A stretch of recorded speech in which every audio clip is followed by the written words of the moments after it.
I'd like to call this meeting to order. The mission of the Freehold Township School District is to honor and support every learner every day on the journey to become curious and engaged members of a diverse global community.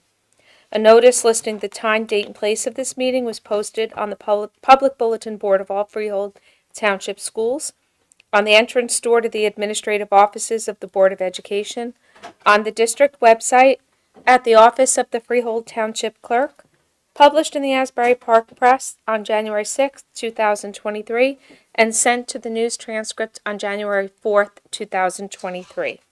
I'd like to invite you all to join us in the Pledge of Allegiance. I pledge Allegiance to the flag of the United States of America and to the republic for which it stands, one nation, under God, indivisible, with liberty and justice for all. Roll call. Mrs. Brand, Mrs. Cosolino, Mr. Gargiulo, here. Mrs. O'Sullivan, Mrs. Thoman, Here. Mrs. Vendatoli, Here. Mr. Williams, Here. Mr. Amoroso, Here. Mrs. Lambert. Here. We have a quorum. Okay.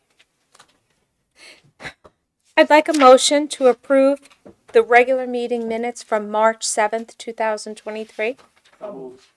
Second. Okay. Okay. And that's it for meeting minutes. I'd like to thank you all for coming out this evening. Happy spring. I'd like to give a shout out to Ms. Perella, who's not here but is a standard at all our board meetings. And she's not here for good reason. Congratulations on the birth of our baby girl. I will not say the name since we are live streaming, and I want to respect the baby's privacy. But we're all thinking of you, Danielle, and thank you very much for always coming to our meetings. Congratulations on your new little bundle. We have a student recognition this evening, so I would like to congratulate the student in advance, but we will get to the student recognition. So with that, I would like to go right to the administrative reports so that we can get to the good stuff. Good evening. You'll notice for the board members that the attachment with the harassment, intimidation, and bullying reports look different. We are finally up and running with our electronic reporting system, Hipster, and this is the report that we have spent time evaluating and generating for the board so that this is the way it'll look going forward. If you have any questions or suggestions, feel free to email me after you have time to process that.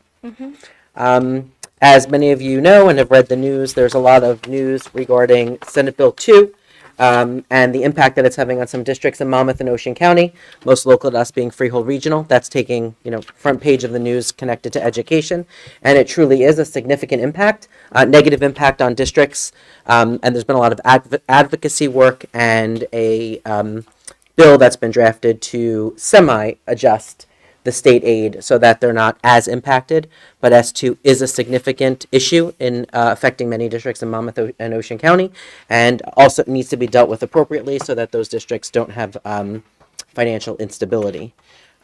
We are not impacted by S2. I love the Bob phrase that he uses for Seinfeld, even Steven. Those of you who have been on the board for a very long time, and those of us who have been administrators for a very long time will remember days literally in the basement fighting over staff and who we're keeping and what positions we need to let go. Because for years we were underfunded and our enrollment was highest and we weren't receiving the funding from the state in the form of state aid, and we had to make difficult staffing and programmatic decisions.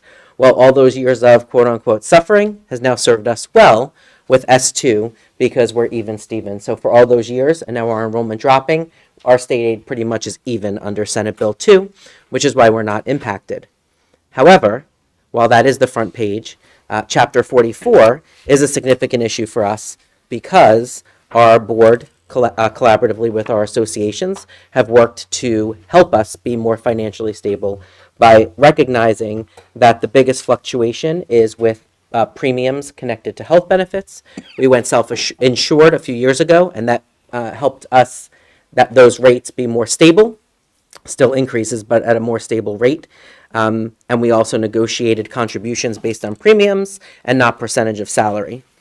So collaboratively with all of the associations and the board. We were in a very good place until Chapter 44 was put into place. And Bob has shared through various board meetings and the budget process the impact of Chapter 44 on us. However, I have drafted, with a great deal of support from Bob, a letter to our Senator Gopal, Assemblywoman Ulner, and Assemblywoman Paperno, and Governor Murphy's office that will go tomorrow. And I'm going to read it aloud so the public can hear it as well.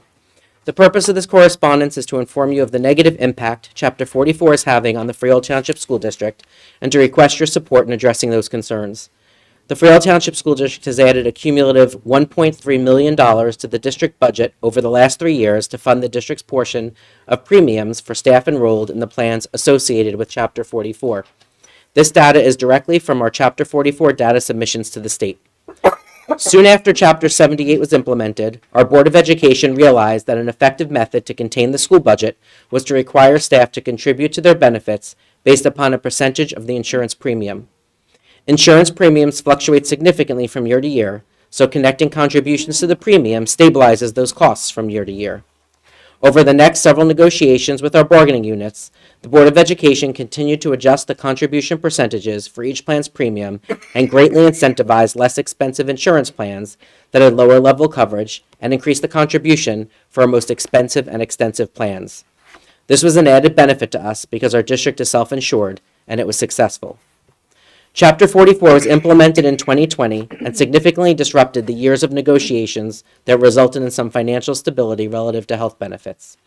Chapter 44 included a health plan that was more expensive in premium to all but the highest health insurance plan offered in our bargaining unit contracts, while requiring a reduced contribution. The school district bears the burden of a more significant portion of the health benefit bill.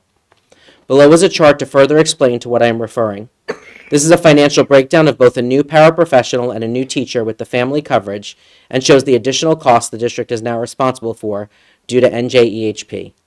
In fact, a new teacher in the mandated plan now costs us more than an experienced teacher in the highest cost and most comprehensive district plan. And just to give you an example, it's charts that Bob did share during the budget process, but it shares paraprofessional, the increased cost based on Chapter 44 per new paraprofessional is $9,659 per paraprofessional, which is a 31.5% increase. For a new teacher, it is an additional $11,588 per new teacher, 42.5% increase. And for a teacher with 4 or more years of experience, it is an increase of $2,809 or 8%. Since the inception of Chapter 44, 35% of staff in the district are now in the new plans. This shift, plus the requirement that all new staff choose a plan associated with Chapter 44, has added approximately $1.3 million to our budget over the last 3 years. We have been forced to reevaluate our current services and reduce them in certain areas. I anticipate that this increase will continue as more staff transition to plans associated with Chapter 44. We need your help in addressing this unintended consequence. I would welcome the opportunity to meet with you to explain the impact of Chapter 44 on the students and staff of Freehold Township more in depth. And that will be going to those 4 offices tomorrow.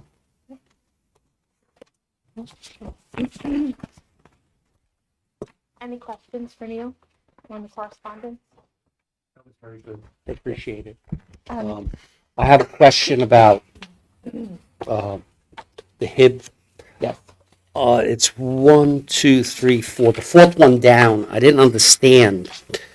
It looks like there was proof that the target was hit, and yet it's unfounded. Correct. The safety person said that it did happen. Correct. So it has to be, when you're looking, it has to meet the definition. So in this case, it has to be, there's 2 components. So a physical kick is not the part in that scenario. That was the violation. It's the words, what was spoken, that was not able to be corroborated by any witnesses.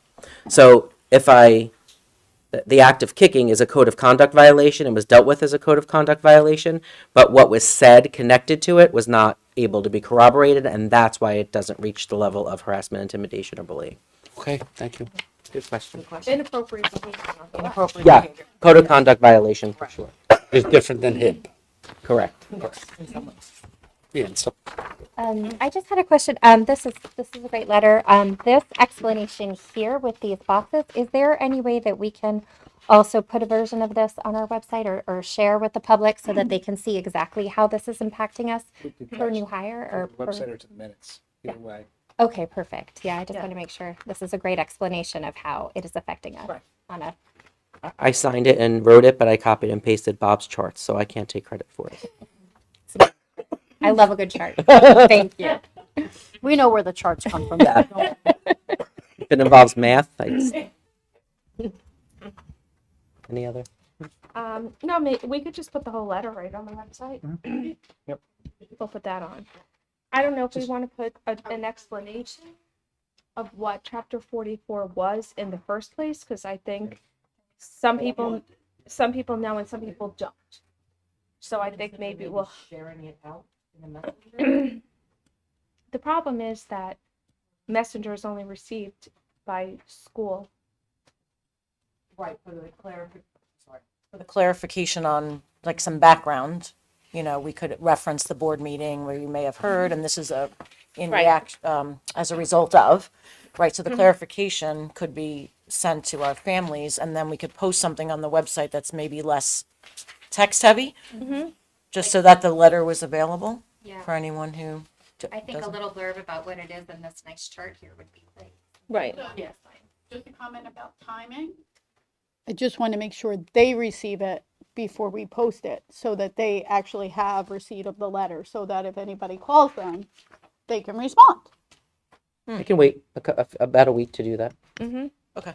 All right, get the letter out and then we'll post. Okay. I wanted to, yes, the letter intentionally was in your folders tonight in case there was any objection or, I mean, it's from me. It can be co-signed if you'd Right. like. Michelle is the president of the board, but I did want to share it with the board before I sent it to make sure. So I can wait a little bit of time. Mm-hmm. Right. And I hope they do take you up on meeting you face to face. I mean, Neil did meet with them on this issue, Bob, Bob. But Prior to- Wasn't there a phone call? We were supposed to No. have a meeting, it never happened. Oh, all right, Did we cancel it or they did? they did. Well, I don't know if the two new assemblywomen were in place yet. I don't remember. I know it was Vin's call, and I think both times he had to postpone for whatever reason. It never got rescheduled. Okay. Yeah. He came to a New Jersey ASBO Monmouth County meeting once, but he came at the holiday meeting, so no one really wanted to talk. Okay. It was a bad meeting to come to. Okay. Maybe we could get back on his calendar as well. I mean, maybe he could hear it from both the board and the administrative side. This was 10 years in the making, 10 years of negotiations, and it went away like that. That was an unanticipated hit to Freehold Township. Chapter 44 may benefit other districts, but there should have been a carve out for the districts that didn't need it and were doing better than it on our own. It's very convoluted too, based upon your collective bargaining agreement. Yeah. I submitted our budget 2 weeks ago, and I really thought I'd hear back from the county BA prior to that. She's been so busy working with the districts that received their report in the budget document that said, oh, by the way, you're showing us savings. You have to reduce your tax levy by that amount. And a lot of these districts saying that's not the case. It's hard for them to explain in the data based upon what's happening. So she spent almost 2 weeks working with it, and she's not done. Okay. So for us, it's very clean and clear because of how our CBA read. Others may not be in such a good position that we are, at least to make the case. But you're right, there are some districts that probably are saving some money. And for them, their reward is they reduce their tax levy. So, Okay. yep, that's how it works. Which would be great, but our taxpayers are bearing the brunt of the entire thing. Well, I think part So- of the issue is they're harvesting members. They need members in the state plant. So you really need to lobby the entire assembly. I mean, we could talk to our senator, and of course, they're going to be sympathetic, but to change this, they have to look at the whole plan, and they like the fact that they're harvesting members for the state plan. So that's going to be a struggle for us. I'm sure they're sympathetic, but to get it actually fixed is a totally different story. I think there's Fair enough. the last set I heard was there's more districts outside of the state plan than there are in. So I don't know if it's 60-40, 55-45, but there's more out than in. And you're correct. They need some of the healthier districts and districts with better loss ratios to come in to help smooth out their curve. Problem is, everyone on the private side, like us, has to implement these plans, and it's doing different things to different districts based upon what their collective bargaining agreement said prior to Chapter 44, and then how many of their staff members actually enrolled in it.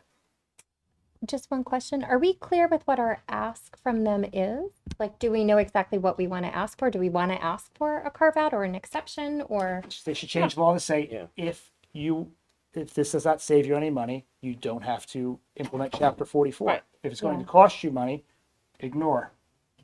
Can we put that into the letter? Could we add that into the letter? What our specific ask is? I think it's likely that we'll get a, I think No? it's going to be hard, but we'll I'd have a rather meet with conversation. them and communicate it okay. verbally because there's other options that can. Because I only have the data for our district in terms Sure. of that we're losing money. As I Sure. said, I know from a casual conversation with the county BA this morning that she's working with those districts to try to prove up their data so she can go back to the state and say, yeah, this data, what you're seeing in the report, it's not straightforward. Here's the data that you don't see to support the fact that they don't have a reduction Okay. or have savings. I just wanted So, to make sure that we were clear with For what us, we that- wanted. If I got my wish, that's all I would want the language to say. And then you keep on reporting every year like the law says. And as soon as you show savings, well, then you have to implement the plan. And I also don't want to, again, for our school district, Chapter 44 is our issue. We have not been impacted by S2 because of all those years of being underfunded, but I also don't want to downplay the impact of S2 and those districts that are impacted. And I do think, for those listening and those that are here, we are a sending district to Freehold Regional High School District. Freehold Regional High School District is significantly impacted by S2, and as residents, especially Right. those sending, eventually, even if you have a kindergarten or first grader, eventually sending as a resident of Freehold Township to one of the schools in the regional, I do think it's important to go to the regional website and educate and do some advocacy as residents as well for the Freehold Regional High School District, since we do send our students there as We well. met with legislators for years when we were underfunded, right? And if you added up the amount that Freehold Township was underfunded by for the amount of years we were underfunded, we will never recoup that money, ever. We're happy to be even this year because our enrollment is down. What happens when our enrollment goes up? Would we be back in the same position? Because I've been in this district where our enrollment's at 52 and 5,300, and you're only getting the benefit of everything that you're receiving now, smaller class sizes and a stable funding, because the enrollment went down, not because the state did anything to fix it or help us. So we are an impacted district. We're just not currently impacted this year, but we're all taxpayers in the Freehold Regional, and I saw what happened to this district for the first 10 years I was on this board, where yes, everyone's fighting for position, and at the end of the day, what are we here for? Educate children, and that takes bodies, and bodies cost money, and buildings cost money, and there's just only so many buckets, as Mike would say, you can put your money in. You can shift and shift, but it matters. It matters to all districts, whether they're affected this year or not, it matters. And let's not forget also, to add on to what Michelle had said, that we are aware that in the next 1 to 8 years, there'll be additional 1,000 units built across Freehold Township, impacting our schools' enrollment. So we can, in those years, be sitting here with that same argument that we're negatively impacted. Neighborhoods now. Yeah, when our enrollment is going up this year, I anticipate, but it's my own anticipation, that by the end of the year, we may be where we ended last year, because we are getting enrollments of children who are moving. So I don't resales. I don't understand S2, because how could that be a fair formula when I was reading the statistics? Some are minus 40, some are plus 30. How is that a fair formula? Well, it was done to equalize the districts like ours that had been they said. underfunded for years, kind of bring them up and bring up the others down. The problem is it's been a huge disruption. Bob, I had a question for you about that as far as our district's concerned. you said at the budget meeting that our housing valuations were going to go up dramatically. Mhm. And that, from what I understand, is a big driver of the formula. What they do is there's a wealth factor and there's ability to pay. So yes, the assessed value does have a part of it. And the wealth factors, I think they're 2 years behind or a year behind. I'd have to pull up I don't have the sheet in front of me. It says right in the formula what year of the income statement, your income tax statements for the state of New Jersey they pulled for your township. So I think they're up to 21, so they're a year behind. That is the issue with the funding formula. If you took the wealth factor and ability to pay out of the equation and you just ran the funding formula, in theory, you would receive your state aid based upon the number of students you have and the type of students that you have, because everyone's got a value. But what happens is, and this is where the lawsuit was with Bricktown, Toms River, the regional, and a number of other districts to they wanted to understand how the state was plugging into the equation ability to pay and the wealth factor. I think in Dr. Sampson's letter, I think he says their wealth factor went down for their 6 towns, but their ability to pay somehow went up, which probably tied to assessed value. Well, that's what I was It's- concerned yeah. about, because now we're at what was it? We're meeting Up one. a But it's going to all be. I think it's all going to be relative to. It's your so, and that's when they finally were given the logarithm. They have it, but unless you're a coder and you know how it was coded, or it.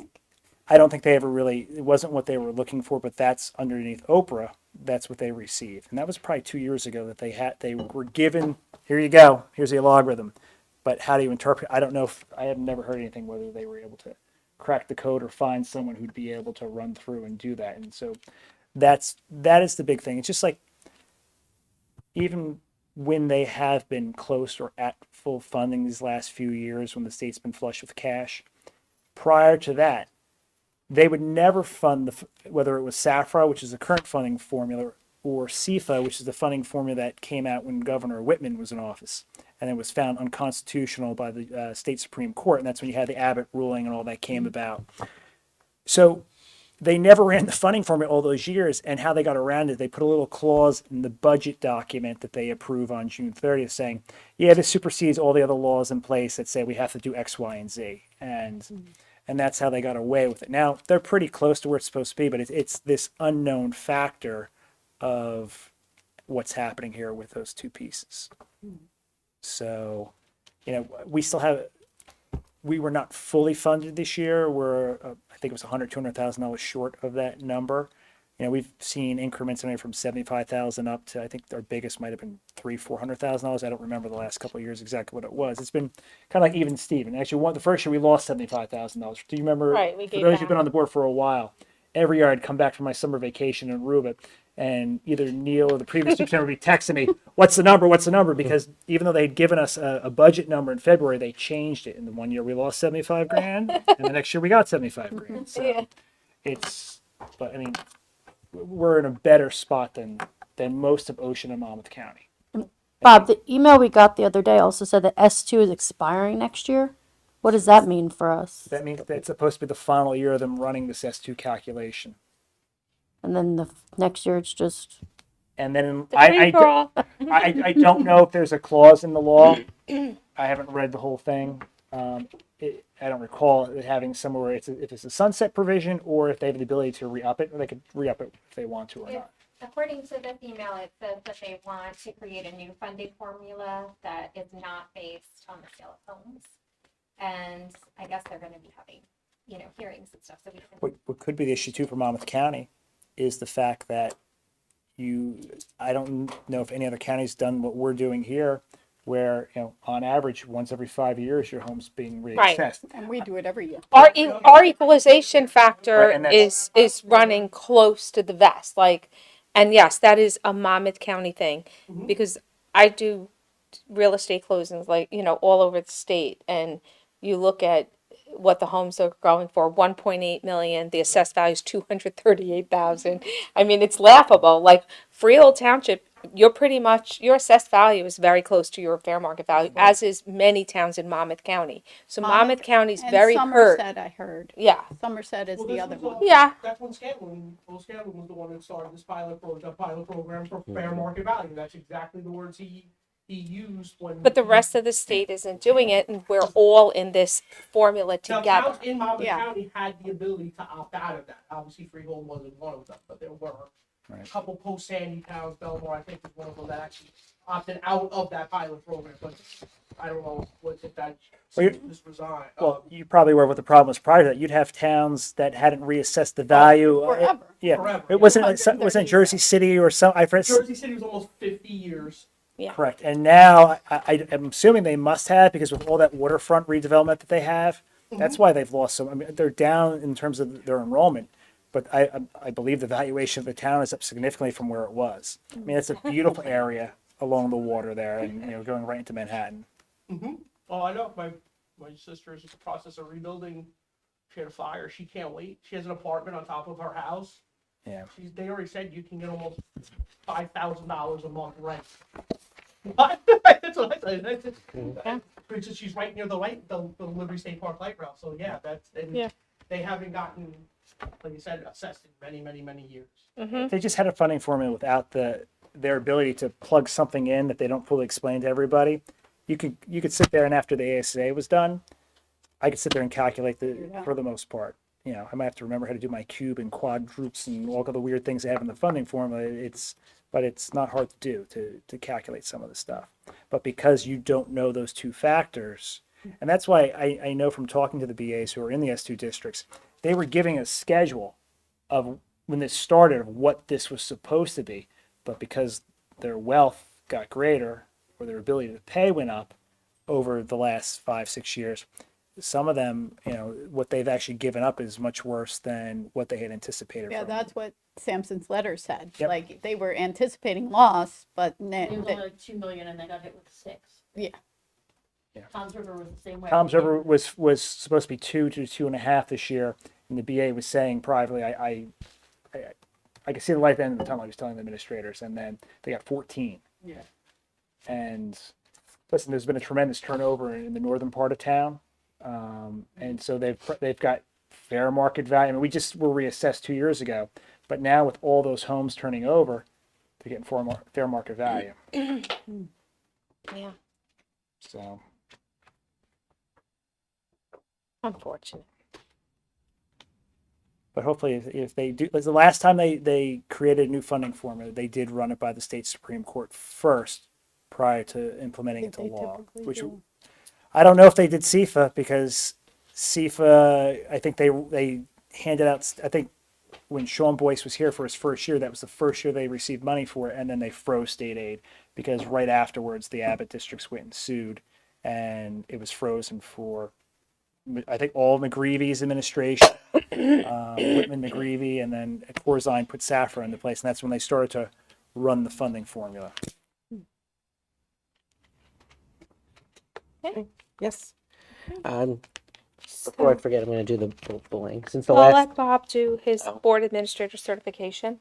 All right, I'm going to Yeah. I'm going to certify for the month of February. I, Robert DeVita, the school business administrator, board secretary, certify that as of February 28th, 2023, no line item has been overexpended in violation of NJAC 6A 23A-16.10C3, and that sufficient funds are available to meet the district's financial obligations for the remainder of the fiscal year. And then we'll do bullying. since the last meeting, we've had 6 reports of harassment, intimidation, and bullying, and 2 of those were founded. Okay. I like the new report. Thank you. And then student recognition. Yes. This evening, we are excited to recognize one of our 7th grade students from Barkalow, who was the first place winner in the Noontime Optimist Club of Freehold's 2023 essay contest. Sunrise, I'm sorry. What did I say? Noontime? Suntime. Sunrise. Noontime.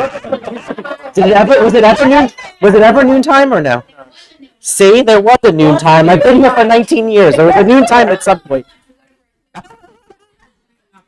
The topic of the essay contest is who is an everyday hero that brings out the optimist in you. And I'd like to introduce Maureen Fasano, who is a member of the Sunrise Optimist Club of Freehold and a township committee member, and Nitra Salvadori, who was the winner. Congratulations.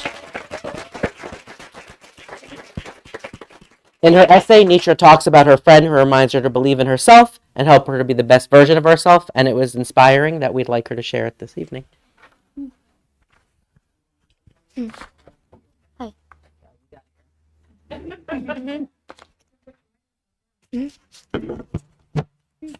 Every day of the school week. Hi everyone. My name is Nietzsche Salvador. Good afternoon. I'm really happy to be here. So every day of the school week, every minute during class, there's always one hero that brings out the optimist in me, and that's my friend. I'm the type of student who worries about my grades and how well I do in school constantly in my life. I start freaking out even if I make a small error in an assignment. I drain all the confidence out of me by just thinking negative thoughts. But ever since I met my friend this year, I've gained this powerful determination that builds a feeling inside of me that in order to achieve anything, you need to believe in yourself first. It's difficult to find a hero that brings a special kind of hope into your life, but I was lucky enough to find a classmate just like that. Ever since I was little, I haven't had any motivational thoughts about my life. I never believed in myself about doing well in school and winning matches in tennis. I would usually think that the opponent that I was about to compete against in tennis was better than me, causing me to lose all my confidence. But I was inspired by my friend when I met her. She has been homeschooled for 6 years for gymnastics and had the confidence to face school for the first time of her life. She took this matter so easily and was ready to confront any obstacles. If I was in her place, I'd be worried about how other students in school would view me, which would make me feel apprehensive and insecure. Most other kids, I believe, would also feel this way because nowadays in school, all kids matter about is how other kids view them. To continue, during school, I would usually sit fretting about a test I wrote earlier or was about to begin. My friend, though, would make me forget all my troubles by just making me feel relaxed. I'd pour out my feelings about whatever has happened during the day, and she would listen. Some other kids would usually be so busy just talking about their own feelings without asking how his or her friend feels. In addition, my friend has changed me in ways that have helped me become an optimistic person. Whenever I'm with her, I forget all about my worries and feel relaxed. Students these days have so much going on in their lives that they are always feeling stressed. I can very much relate to that. Being with friends makes students feel more comfortable, delighted, and inspirited. 2 months ago, I sat in my Spanish class nervously shaking like a leaf as my teacher passed out the tests. My brain was clogged up with Spanish words and definitions as I kept repeating them to myself. I had no confidence that I was going to pass based on other previous students' comments. Last week, though, I felt prepared for the test because my friend reminded me to believe in myself and only think positive thoughts. I kept this in mind, and both my friend and I passed the evaluation. I feel more sanguine about my future, and I'm able to make my other friends feel the same way. My friend is a compassionate person that I could talk to about anything and she would understand. My friend also has some of the same experiences as me, so she can relate to how I feel. My friend is the everyday hero that brings out the optimist in me. Without her, I probably wouldn't have started to gain confidence in myself. My friend usually wins her gymnastic competitions, while I end up losing in most of my tennis matches. My friend believes in herself, which is the prime reason to how she wins her gymnastic competitions. Since I don't believe in myself, I lose most of my tennis matches. Confidence is what pushes you to meet your goals. It is found deep in your heart and is revealed when you believe in yourself. I needed help revealing my confidence, and my friend was the hero that helped me find it. Believing in yourself is the key to success. Sometimes all you need to accomplish something is a little bit of hope from someone else. Thank you.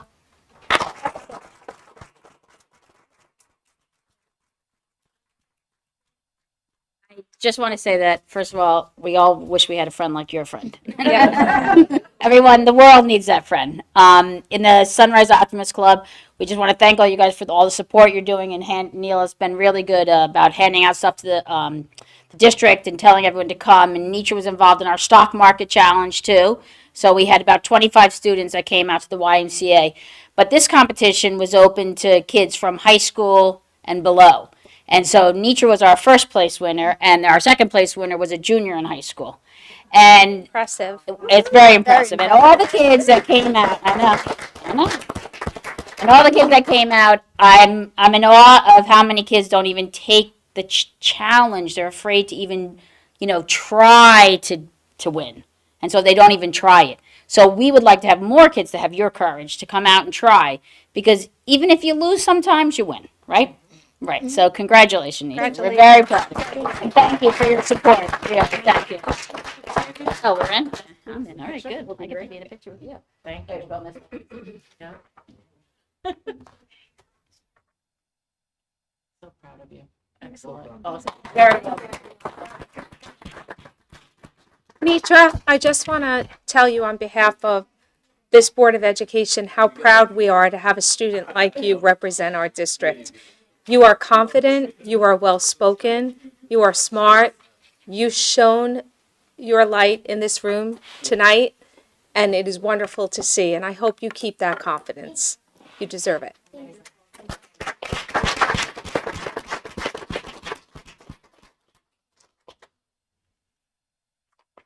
Okay. Ready? Yes. Okay. Thank you, everyone. Thank you. Thank you, Maureen. This will be our first opportunity for public participation. If anyone wishes to address the board on any item on the agenda this evening, please write your name and address on the sign-in sheet. State your name for the record. Statements are limited to 3 minutes and shouldn't be abusive, obscene, or defamatory in nature. I don't think we're going to have any takers, right? I can't see beyond the podium. There's no one behind you, right? Okay. Use this, Lisa. Okay. Okay. Seeing no one, we will move on to personnel. Ms. O'Sullivan is not here this evening, so Ms. Thoman will move the agenda. Yes, the Personnel Committee met yesterday morning. Present were myself, Mr. Gargiulo, Mrs. O'Sullivan, and Dr. Diane Breathauer.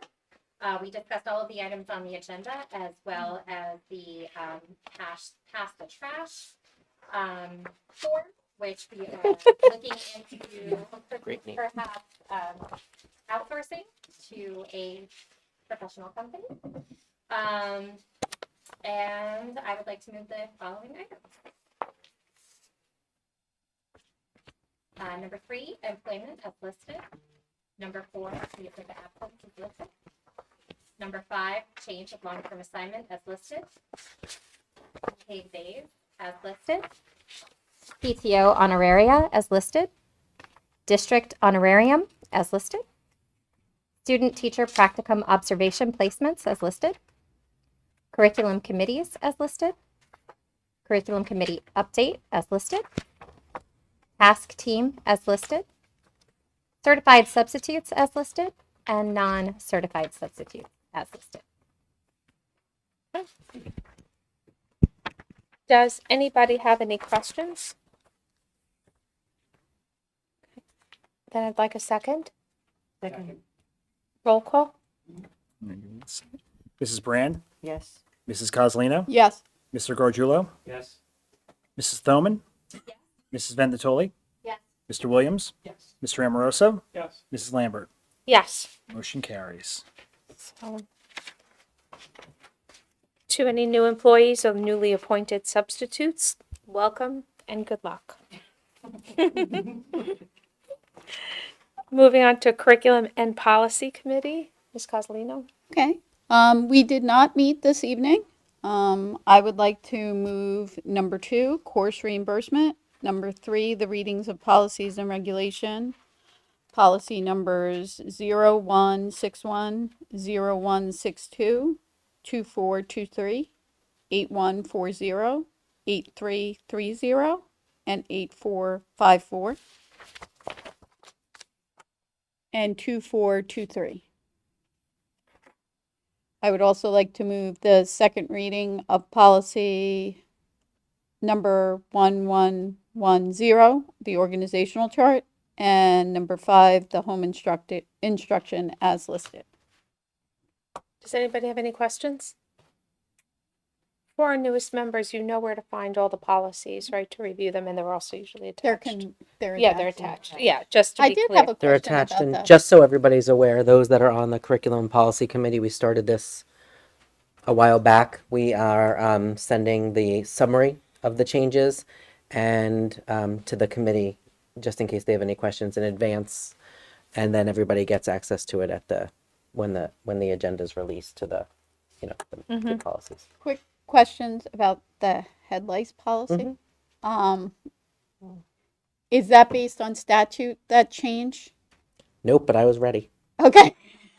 So we did. Of course, I can only go as fast as the phone will allow me. But we did have discussion about this. We do have a head nurse, Debbie King, who did share when this recommendation was made. Did share research from. I just want to tell you the correct organizations. We get a lot of emails. The American Academy of Pediatrics was definitely one. Okay. It is not easy to get through. So Here what we they're go. I have recommending it. the change? The American Academy of Pediatrics and the National Association of School Nurses both went back through their recommendations and revised them. So the change is that we did revise ours a time ago, saying that we would no longer do head checks, which was of practice, except in the immediate family. We will, I believe we continue that practice in this policy of the immediate family and that student being checked, but in order to prompt a notification to the grade level, not the class itself, that's the there needs to change. be more than one case of head lice. Okay, so more than one case, now we're not notifying the class, we're notifying the grade level. We've been notifying the grade level, but now it used to be one case, now it's more than one case. Okay. That's the change.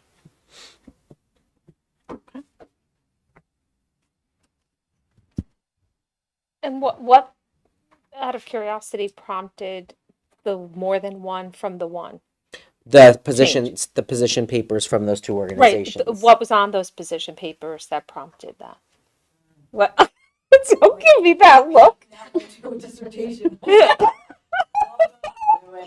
Okay.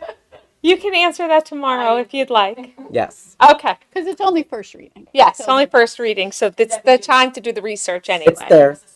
Yeah, that's fine. Just curious. Okay, can I have a second? Second. All in favor say aye. Aye. Aye. Motion carries.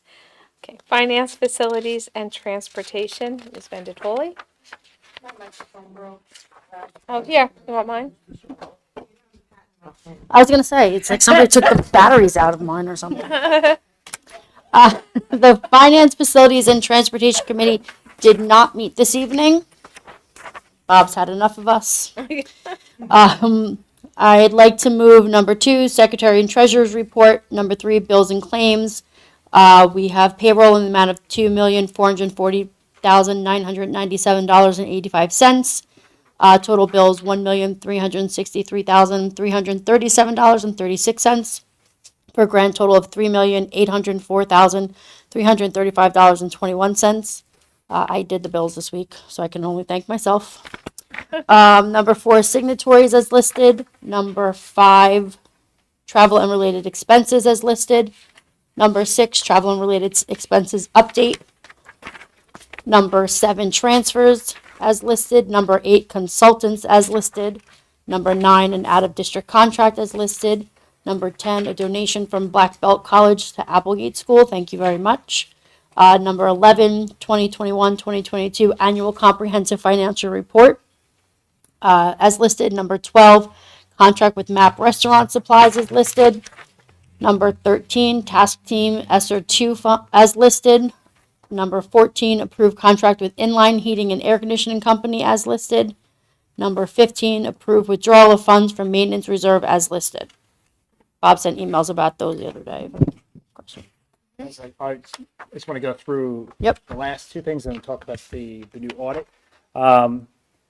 Some point in time in January when we had our deep freezes, what happened was this is the only HVAC system in the district which has an outdoor component, which actually has, and to go back to 2002, when they designed the West Freehold School, they were first exploring geothermal to use as their heating and cooling system. And my understanding and my recollection from 20 years ago is that I think they weren't sure to get the bang for the buck for what the cost was going to be. And so they had to go back and based upon, because the referendum had already been passed and they had a budget for the school, they had to go back and figure something out. So the next best thing was to install this chiller system. So what it is you can operate this chiller system to heat the building through the heating units that are on the roof, and you run the water through the pipes inside the building and shut the valve off to the outside of the building. And you could heat it and you're fine. You can't cool the building without the water running through the cooling towers and running through this whole series of little copper tubes and then coming back in the building. And what happened was during one of the freezes in January is that the control system, there's one external valve that runs from the pipe from the building to the valve, and the pipe then goes into the two outdoor chillers. When it reads 40 degrees or below, the valve is supposed to flip to the open position.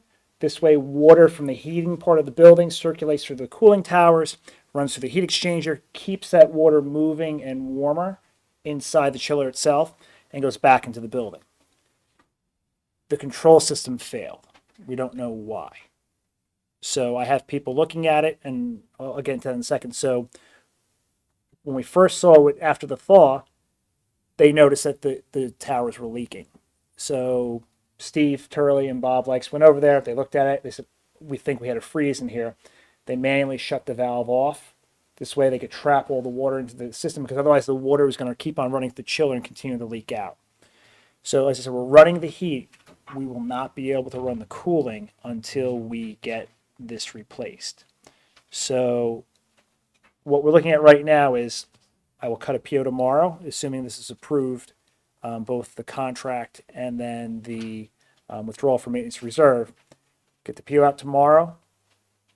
It could be a 12-week lead time to get the new chillers in place, which puts us in the middle of June. So we're going to have a cooling problem. We already have about 20 to 25 portable units. We are looking to possibly get some more. Bob Likes and Steve Turley are down at their convention this week down in AC. They're on the floor talking to vendors, seeing who's got what in stock. We'll try to get more. We'll lease more. I also spoke to our architect to see if they had any suggestions of any equipment that we could purchase or lease to help cool some of the bigger spaces.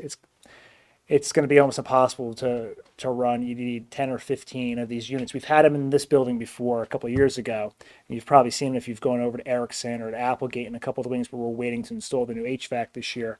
But we're looking to try to find ways. So our challenge is going to be cooling. And if we're lucky, the parts will come in sooner.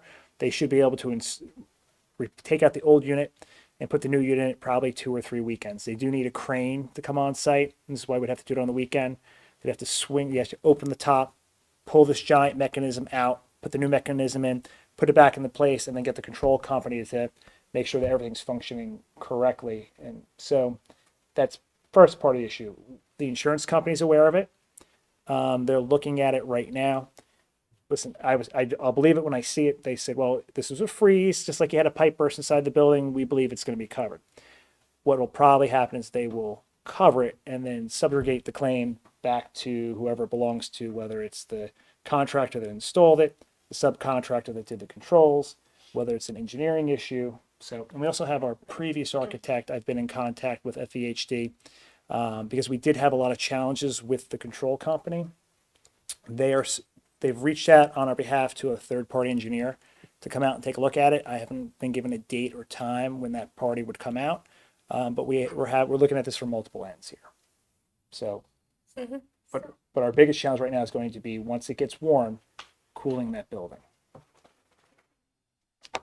So, I see the amount here is quite substantial. Are you saying because it should be covered by insurance that we'll be able to recoup some of that expense? We should be able to recoup All of it? A portion of it? I'll be an optimist. We should be able to get a portion of our money back. Now, whether for whoever pays, whether it's the insurance company or the control just doesn't disappear unless one of our team members went in and touched the control system and did something we weren't supposed to do. The control shouldn't magically vanish off the program. They worked in December. If you all remember, just when winter break started on Christmas Eve, how cold it was for 4 or 5 days. It functioned properly at that point in time. The valve stayed open. For some reason, something happened and the controls had a computer hiccup, and the valve stayed closed and did not go back into the open position. But you think we should recoup most of the, I would hope.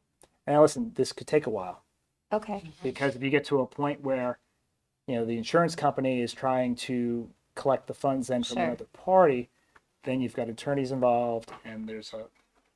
I've spoken to our attorney about this, and I'd had a previous conversation about a similar situation before. There's a lot of dominoes that have to fall. So I don't want to promise you that I'm going to get a check in 3 months after we install the new system. Right. No, I wouldn't expect that. Look, anyway. Netra said, be an optimist. Yes.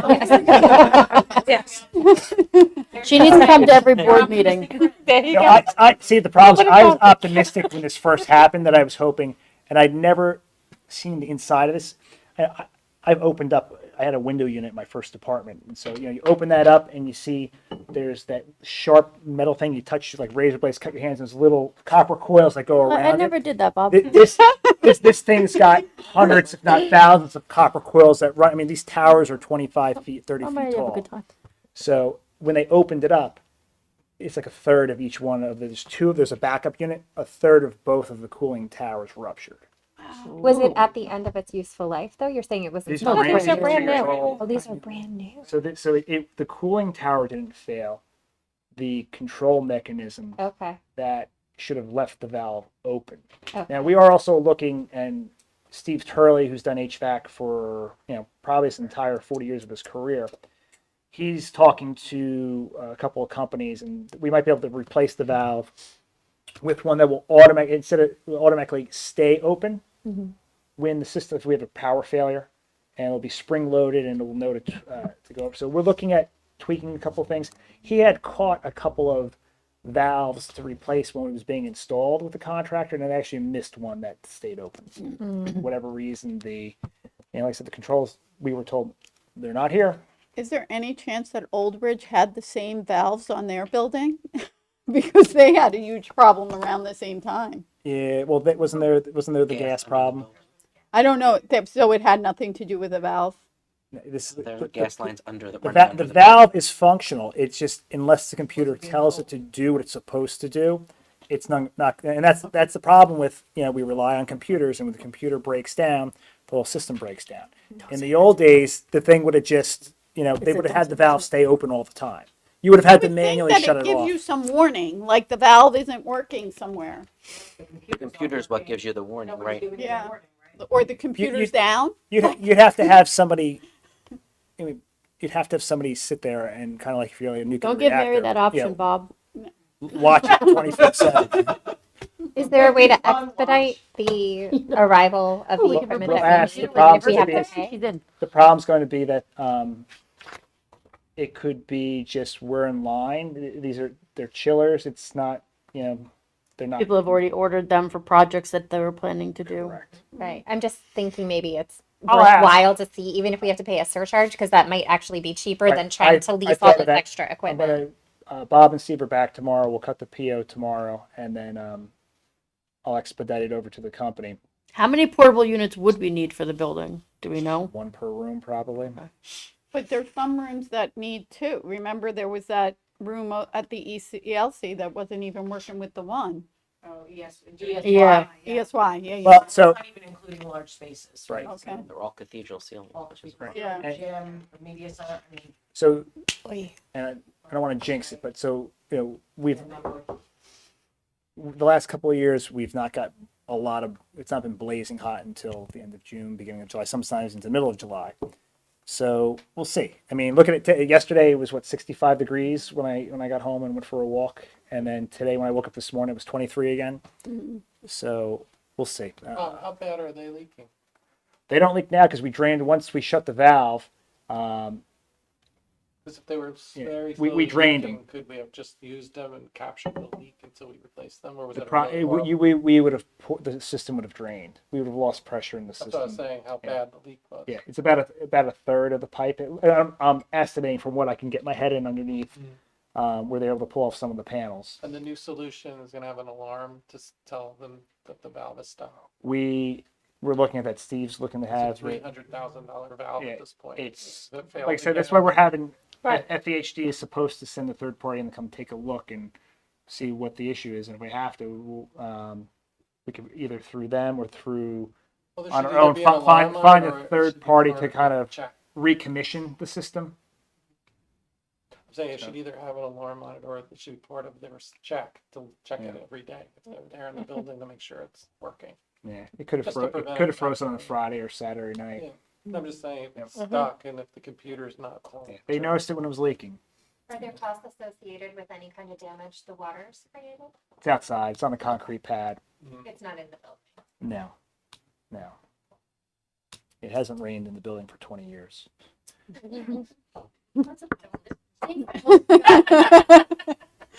Yeah, exactly. So that's what's happening. And then a couple of people had questions on the new audit in terms of some of the other corrective action plans we had.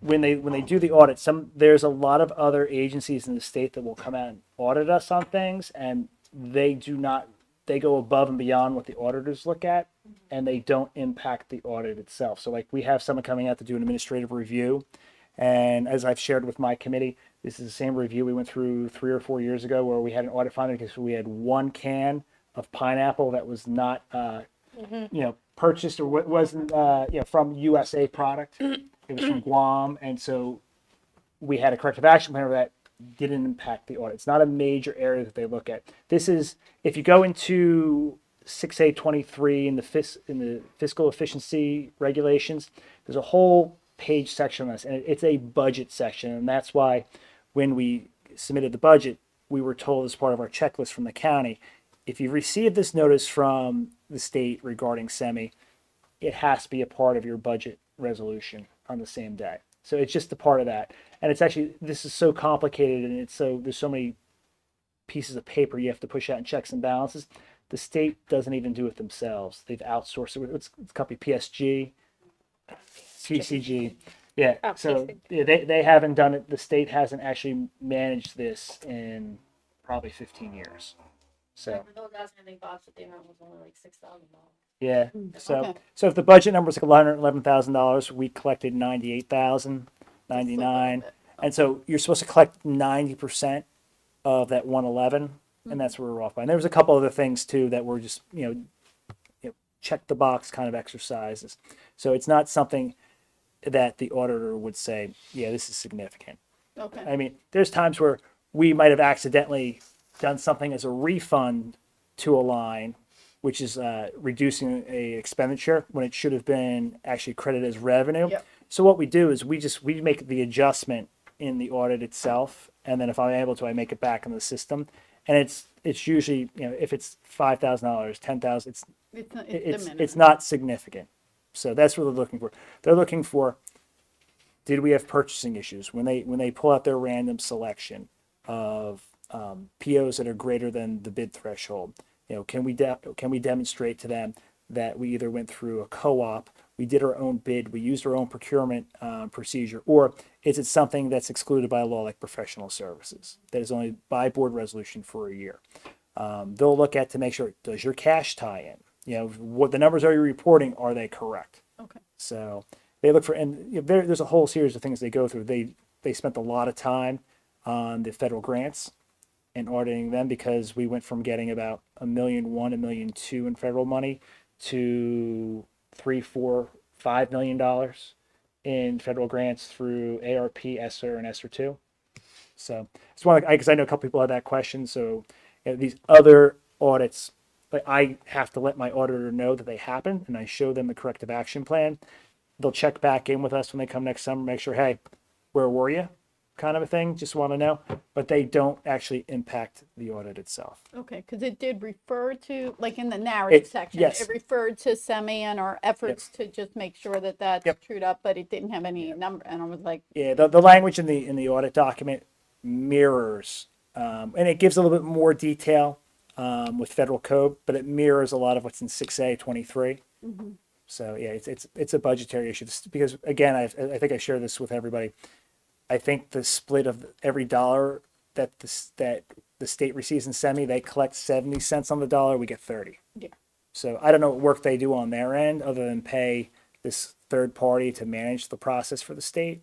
But so, and the good thing is that there were no audit findings. Again, I had shared that with the committee.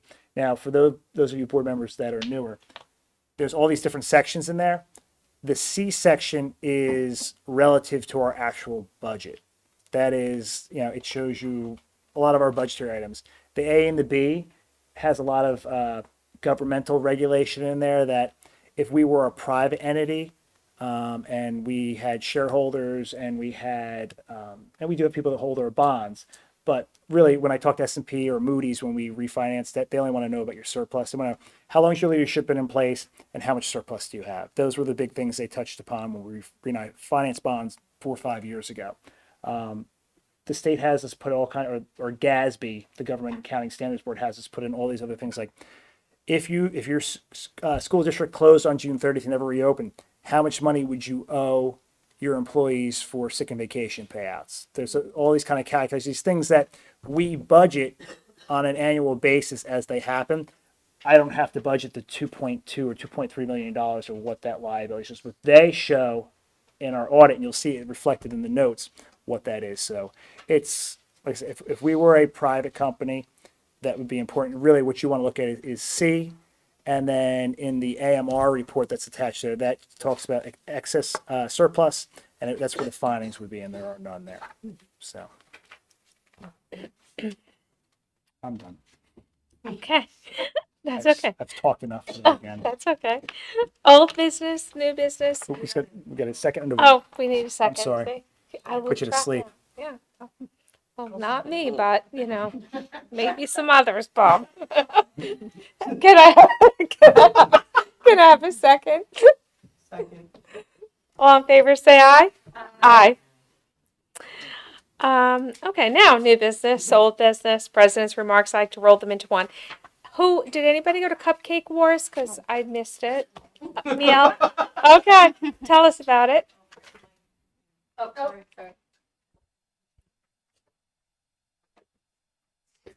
I went to the Cupcake Wars and it was really, really a lot of fun. There was a lot of cooperation, teamwork, competitiveness, and the cupcakes were really good. I'm assuming. And I'm so sad that I started a diet the day before, so what can I do, Yeah. So I was with Neil and Dr. B, and we had a very good time, and what can I say? I enjoyed it. Good. Okay. Anybody else have anything to report from the building? Oh, it's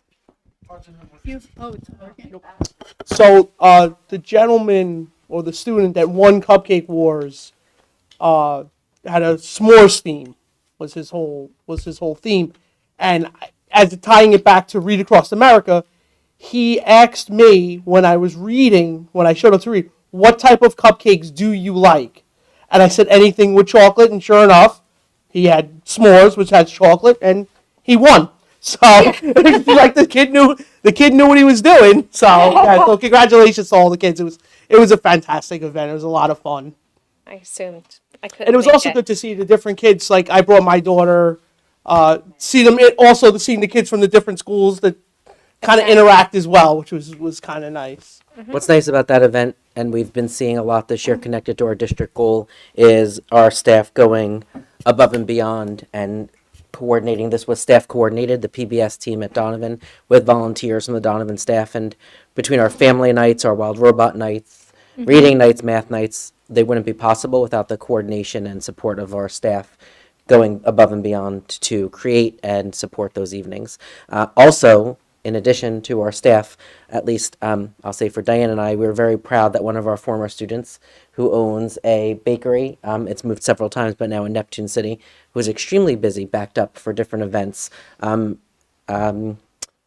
was one of the judges, and the owner of Bruno's was one of the judges as well. So local businesses also came out to support the event. So it was a nice evening, and Yes. I went home.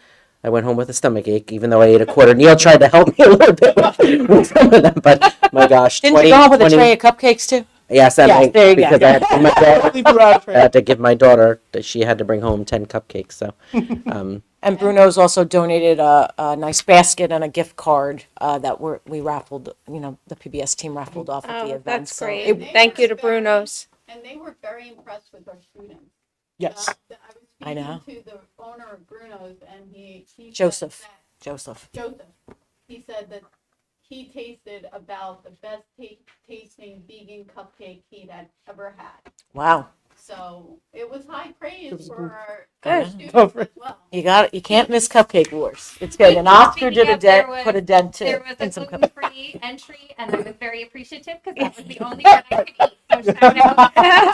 No, and I On the think, gluten-free cupcake. and I think Bruno's, if I'm not mistaken, Neil, is also donating cupcake decorating lessons to the student that won. If I might have heard that wrong, but I think that was part of the deal. So Might have been this is an Jess. I ongoing, think Jessica. or Jessica, one of the cupcakes, one of the bakeries donated like a it was the cupcake. other one. Now I'm going to have to. The one in Jessica Neptune City? Busseri, That's but it. Okay. So which I think I wanna look is up the really name of her. fantastic. J&G or something. Is going to help, JB Couture Cupcakes at That's it. Neptune City. JB More Couture sense. Cupcakes. Those are Oh, they initials. love you. Yeah, so that was amazing. There. Everybody loves their elementary principal. I want you to know, Knew about you. I want you to know, also, I went back to give him some business.